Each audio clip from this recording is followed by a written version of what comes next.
All right, y'all, what's going on, man? Happy Wednesday, man. Let's go ahead and talk about 2025 NFL mock draft. Now, obviously, this is officially from Mel Kiper Jr., but I think a pretty good list. But I will say this as a fan, okay? Let's say Cam Ward goes number one to Miami, all right? I'm not to Miami, to Tennessee. First off, I like the move because one, you set up obviously head coach Brian Callahan with a quarterback, right? What's the desperate need for the Tennessee Titans? A quarterback, right? Used to have DeAndre Hopkins for the trade him to the Chiefs, bought in Calvin Ridley. You know what I'm saying? Have, a pretty decent running back combination in the backfield. Tajay Spears is in there. You know what I'm saying? You obviously got Tony Pollard. So they got some pieces in there and always a pretty stout defense for the most part, led by Jeffrey Simmons, right? Got to add some different pieces and things like that. But they need a quarterback, right? They need a quarterback to take care of the football. They need a quarterback that's not going to turn it over. And Brian Callahan needs his guy. You know what I'm saying? He inherited Will Levis, no disrespect to him. Obviously, a pretty good career in college. But nonetheless, man, he's not the guy quarterback, right? Respectfully for the Titans. Maybe that's somewhere else. Hey, maybe it could work out for him. But he just turns the ball over too much. And Mason Rudolph is another guy, decent, has had a decent career, but likely just a backup. So I look at Cam Ward, he could potentially be that game changer for Tennessee and helping them get to where they want to be. Now, I'm not saying that's going to be year one, year two, but I do like that pick at number one for the Titans. Next up, Travis Hunter, projected to I'm sorry, I keep looking at the bottom. Projected to Cleveland. I don't like it. You know what I'm saying? I want to see a special talent like his go somewhere that he could be a difference maker. You know what I'm saying? No disrespect to Cleveland, but there's just so much up and down with them, and then you just don't know what you're going to get. You know what I'm saying? I don't want to see his talent wasted. That's why I don't want him to go to Cleveland. So I hope they pick somebody else.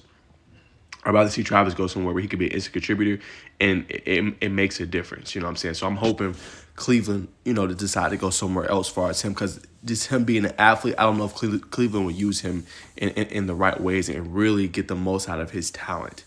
You know what I'm saying? Humbly. So I would like to see Travis go somewhere else. Plus, they don't have a quarterback. All right, obviously, next up, Shedeur. I like the fit with Shedeur with the Giants. I also like him with the Raiders, too. It's going to be interesting to see what the Giants decide to do. They obviously are a very quarterback needed team right now. So it's going to be interesting to see what they decide to do there. But Shedeur to New York, the spotlight, the limelight, he's known for it. Obviously, back in his high school ball, back in Texas, going obviously Jackson State. Then Colorado, he's always had that kind of just target, just that limelight, that spotlight on him. So I don't think it'd be no different. You know what I'm saying? He goes to New York. But remember, that's the media capital of the world. They're going to always critique you and heavily criticize you, man. And the tabloids and newspapers, you're going to be all over any mistake you make. Everybody knows, man, playing in New York has a whole different spiel in its totality. You have to be able to win.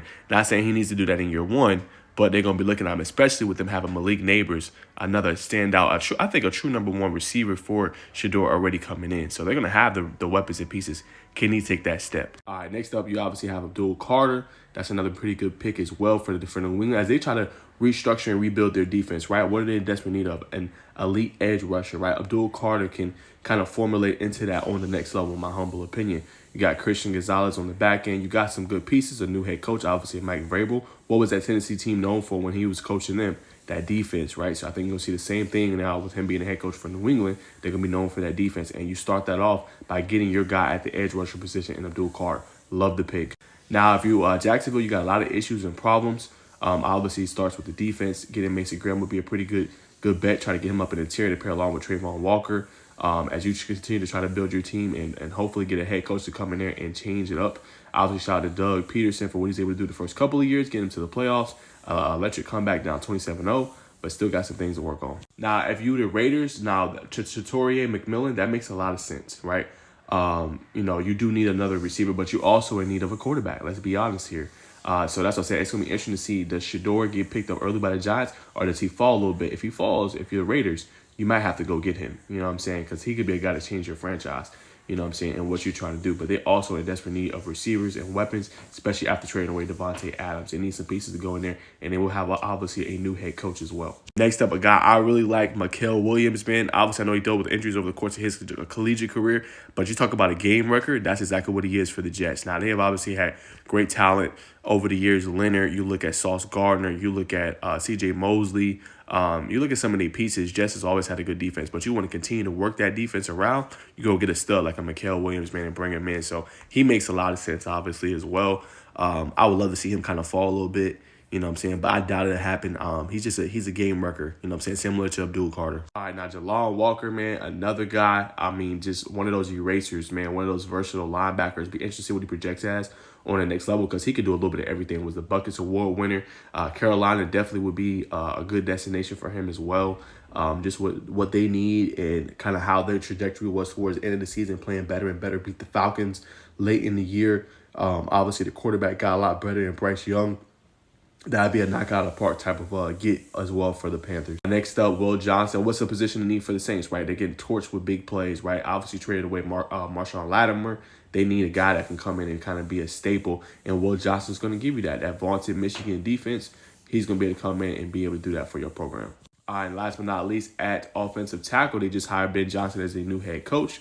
The other day, they're going to go and projected to get Will Campbell, offensive tackle out of LSU. Would be another pretty good get for them as well as they continue to try to build out this team. Has some pretty good pieces, but now, like I said, time to take the step forward if you're Chicago, right? Time to battle and compete in the NFC North. You got your quarterback of the future, Caleb Williams.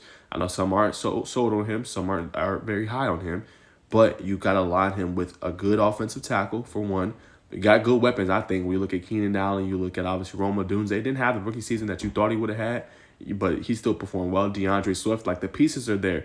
It's getting it all together and getting an offensive tackle would be good. That's why I said this mock draft, I think humbly by Mel Kiper, is a really good one. I really would give him like an A-. Like, only one I don't like is Travis Hunter to Colorado. I know how good he is, but I would love to see him go somewhere else, whether that's the Patriots, whether that's obviously the Giants, somewhere in this little range right over here. These two, or maybe even the Raiders, just to be able to use his talent to his optimal ability. All right, now here's the rest of the mock draft. At 11, he had San Fran basically taking Kelvin Banks from Texas. Honestly, not a bad move. You need a succession plan to Trent Williams, who's obviously another great all-time type of offensive tackle. Now, this one's interesting for Dallas, right? They got Dallas taking Luther Burden from Missouri, who's obviously a great route receiver. They need somebody else besides a CD Lamb in order to burn and beat the defense.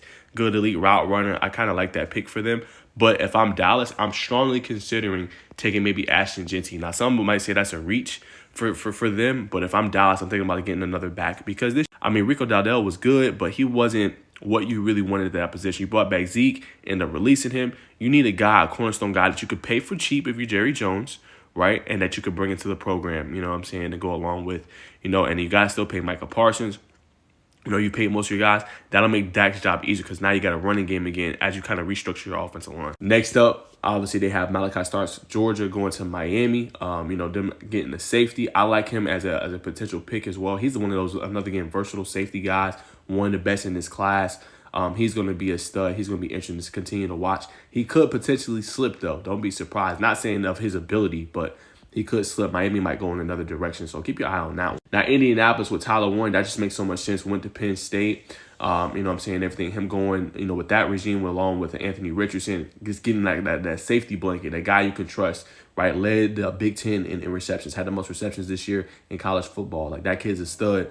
You can land him. I think he's a generational talent and can really help out the Colts. All right, next up, obviously, Arizona Cardinals getting an offensive guard. Just continuing to kind of help their offensive line and what they're trying to do with, obviously, Kyler Murray, unless they make any changes there.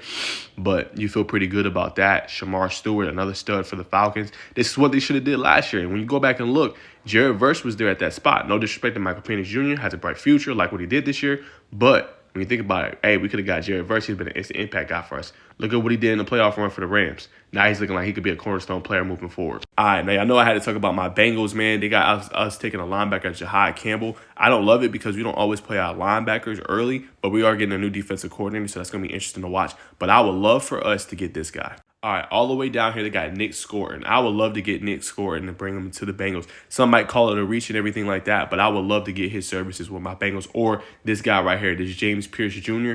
We need somebody to be a game wrecker opposite side of Trey Henderson. We have so many more needs still on the team. Offensive guard is another position of need for us.